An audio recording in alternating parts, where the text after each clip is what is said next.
행정처장님, 법 왜곡죄에 대해서 잠깐 말씀드리겠습니다. 법은 도덕과 양심의 최소한이죠.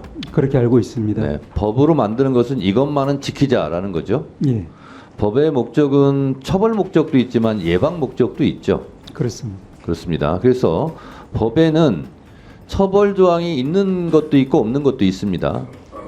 그러니까 그것이 대표적인 것이 형사소송법 198조 사항, 검사들의 별건 수사를 해서는 아니 된다는 조항입니다.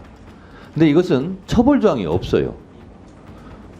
다시 말해서 안 지켜도 처벌 조항이 없기 때문에 있으나마나 무용지물이 되는 거죠. 그래서 저는 개인적으로 이거는 해서는 아니 된다, 별건 수사는 해서는 아니 된다 했으면 거기에 대한 처벌이 따라야 된다라고 생각을 합니다. 그래서 제가 이제 개인적으로 개정안을 이거 내놨는데요. 마찬가지로요. 어느 누구든지 법 앞에 평등하고 그리고 누구든지 공정하게 재판을 받을 권리가 있죠. 예, 소장님.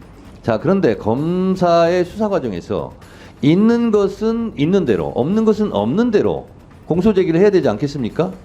기본이죠. 예, 근데 있는 것을 없는 것으로, 없는 것을 있는 것으로, 또는 있는 것도 확대 과장하거나, 또는 없는 것도 있는 것도 축소 은폐하거나, 없는 것을 또 있는 것으로 조작해내거나, 이런 경우는 범죄에 해당되는 겁니다. 그렇죠?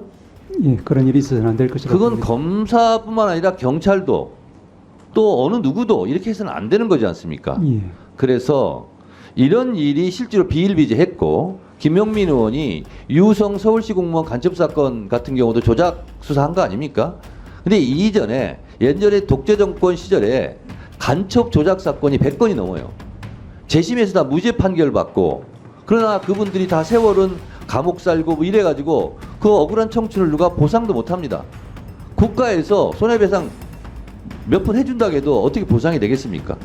이거를 사전에 예방하자는 차원도 법 왜곡죄의 취지에 있다라는 점을 저는 개인적으로 생각을 하고, 아마 행정처장님도 그 부분은 긍정적으로 보시는 것 같은데, 법무부 장관님은 어떻게 생각하세요? 저의 이런 주장에.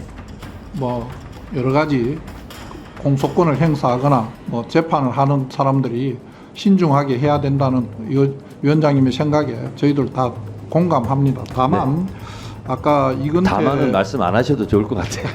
아까 이건태 의원님께서 말씀하셨다시피 네. 그 서로 예를 든 두 가지 사건만 가지고 봐도 서로 다른 입장이면 네. 평가가 전혀 다를 수 있어서 꼭 그걸 법률로 규정하는 것이 맞는지에 대해서는 저는 네. 좀 문제가 있다고 생각하고 네. 다른 고민을 해주셨으면 하는 게 저희 하여튼 생각입니다. 법무부 장관님은 열심히 지금 일하시는 걸로, 열심히 대변하시는 걸로 그렇게 알겠습니다. 자, 수고하셨습니다. 더 이상 토론하실 의원님이 안 계시면 대체 토론을 종결하고자 하는데 이의 없으십니까? 네.